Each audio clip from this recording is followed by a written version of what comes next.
पता नहीं शाम तक जीवित रहें कि ना रहें, हमें भरोसा नहीं, तो हम संकल्प क्यों करें? भाई मैं ये करूंगा, ये संकल्प तो वो करे जिसको कल का भरोसा हो। अपने लोग तो ऐसे मृत्यु लोक में है कि अगले सेकंड का भरोसा नहीं। तो ऐसी प्रार्थना करनी चाहिए कि हे प्रभु, यदि आपने मुझे जीवन दिया, सामर्थ्य दिया, समय दिया, तो ऐसी हमारी भावना बन रही कि हम 108 परिक्रमा कर लेंगे।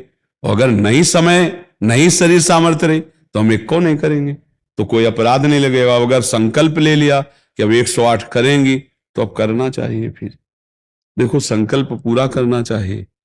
तो अभी इस जान तो शरीर में है ही, तो संकल्प के लिए फिर उसी कार्य में लगा जाता है। पर हम सबसे प्रार्थना करते हैं संकल्प ना लिया जाए। कभी कोई अगर नियम लेने की बात हो तो ये जरूर छूट दे दे कि हे प्रभु, यदि हमारा स्वास्थ्य ठीक रहा, हमारा जीवन रहा, तो हम आपके ऐसा कर लेंगे। और अगर नहीं रहा तो आपने कोई संकल्प किया नहीं, तो पाप नहीं लगेगा। ऐसे थोड़ा अपराध बनने की होती है कि 108 के। वो तब होता है जैसे कोई डील करते हैं ना, गोवर्धन महाराज मेरे पुत्र का नौकरी लग जाए, मैं 100 परिक्रमा करूंगी, तब जाके थोड़ा सा ऐसा ज्यादातर होता होगा। ऐसे भक्ति मिले ऐसा तो कम ही होता है। हाँ, तो करना चाहिए, फिर हमें लगता है करना चाहिए। पर अगर समय के पधार गया तो फिर कैसे कर पाएगा? मृत्यु लोक है, मरण धर्मा शरीर है, तो मुझे तो भरोसा 1 मिनट का नहीं अपने शरीर का कि 1 मिनट ही अगला जिएगा कि नहीं जिएगा। इसीलिए संकल्प विकल्प करने का अधिकार ही नहीं है। पता नहीं शाम तक जिएंगे, क्यों भाई? पक्का है किसी को?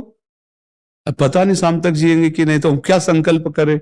हमें तो यही कि प्रभु जैसे चलावे वैसे चल रहे। परिक्रमा करवा दिया, परिक्रमा करने बैठे बैठे राधा राधा जप रहे, मांग के खा लिया, भगवान के भरोसे बाबा जी। ऐसे गृहस्थी में अपने धर्म कर्म किए, जब समय मिला तो परिक्रमा कर गए। अच्छा, प्रार्थना करना स्वामी से कोई गलत बात नहीं कि हमारे बच्चे की नौकरी लग जाए, हमारा काम बन जाए, जरूर करो।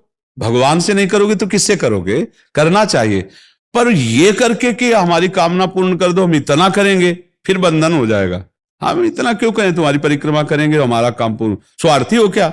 हमारे पिता हो, हमारे स्वामी हो, हमारी जरूरत है, मांग रहे कि प्रभु हमें एक संतान दे दो, हम आपको कुछ करेंगे। ये हम में बस नहीं, हमारे पास तो जो कुछ दिया हुआ सब आपका है नाथ।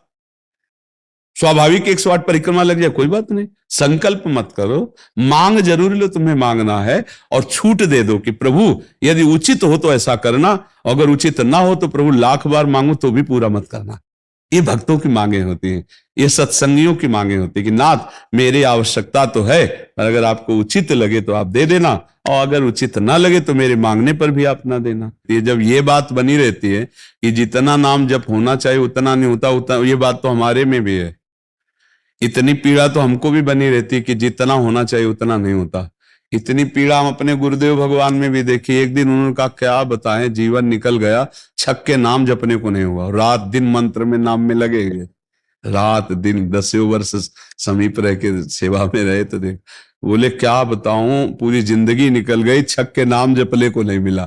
तो भगवत भजन करने वाले में भजन की इतनी भूख बढ़ जाती है कि रात दिन भजन करने पर भी उसको ऐसा अनुभव होता है कि जैसा होना चाहिए वैसा। यही अखंड भजन बनाता है, यही अखंड। पर इस अखंड भजन होते हुए भी रोना आएगा कि प्रभु मुझे भजन करने की रुचि दे दो। यही भजन, असली भजन का ये फल है। भजन करते हुए भजन की इतनी भूख होना कि भगवान से भजन ही मांगना कि प्रभु मुझे भजन करते। अभी वो भजन नहीं होता जैसा प्रेम से होना चाहिए। हर एक महात्मा को, हर एक भजनानंदी को अनुभव होगा, और ये अगर हुआ तो भजन अखंड होने लगेगा। क्योंकि हम जिसकी पीड़ा महसूस करते हैं उसको हम भूलना कैसे बर्दाश्त कर पाएंगे? तभी वो अखंड स्मृति कर पाता है। और जो संतुष्ट हो जाता है भजन में, वो भजनानंदी नहीं होता। जो भजन में असंतुष्ट और भोगों में संतुष्ट रहता है वही भजनानंदी कहा जाता है। अपनी बात कहते हैं, मुझे तो गुरुदेव ने संभाला, नहीं तो साधन भजन हो रहा था, पर वो अहंकार जनित था। जब गुरुदेव ने कृपा करी तो हमारे अहंकार को चकनाचूर हुआ। तब ये बात समझ में आई कि गुरु कृपा से मोक्ष मूलम गुरु कृपा। गुरुदेव भगवान साक्षात करुणा में प्रियालाल के स्वरूप हैं। वो जब कृपा करते हैं तो अहंकार नष्ट हो जाता है, और अहंकार नष्ट होते ही दैन्यता आ जाती है। और प्रियालाल को दैन्यता बहुत प्रिय है, और वो दैन्यता कृपा से ही आएगी। और गुरु के चरणों में आसक्त रहो।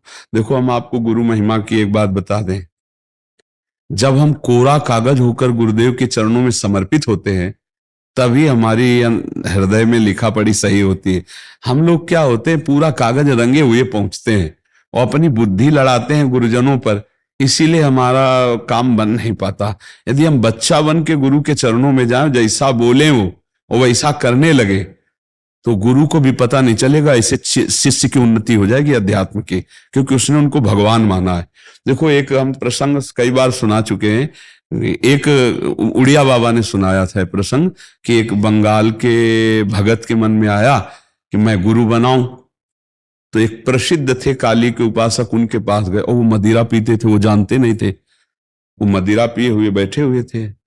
उन्होंने कहा, गुरुदेव मैं आपको गुरु रूप से वरण करता हूं, मुझे मंत्र दे दो।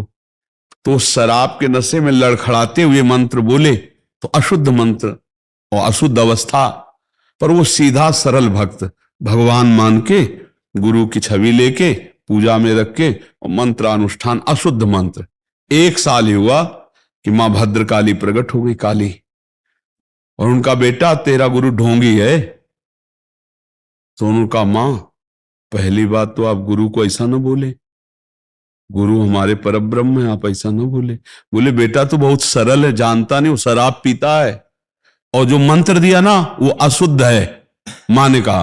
तो उनका मां, अब तो और विश्वास आपकी बात पे नहीं रहा, अगर गुरु ने अशुद्ध मंत्र दिया होता तो तुम 1 साल में आ गए, कैसे आ गए?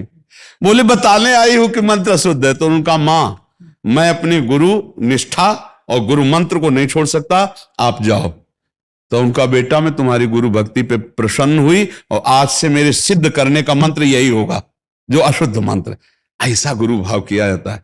गुरु को परब्रह्म साक्षात माना जाता है। परब्रह्म में दोष दर्शन नहीं होते, दोष हमारी बुद्धि का है। अगर बुद्धि का दोष निकाल दे तो देखो, मत्ता परतरम नान्यत किंचिदस्ति धनंजय, भगवान कह रहे मेरे सिवा कोई और है नहीं। फिर हम गुरु को दोष दर्शन में देखें, कहीं ना कहीं हमसे त्रुटि हो रही। हमें घोर पापी में भी भगवान देखना है, तो गुरु में भगवान देखने में क्या बात है?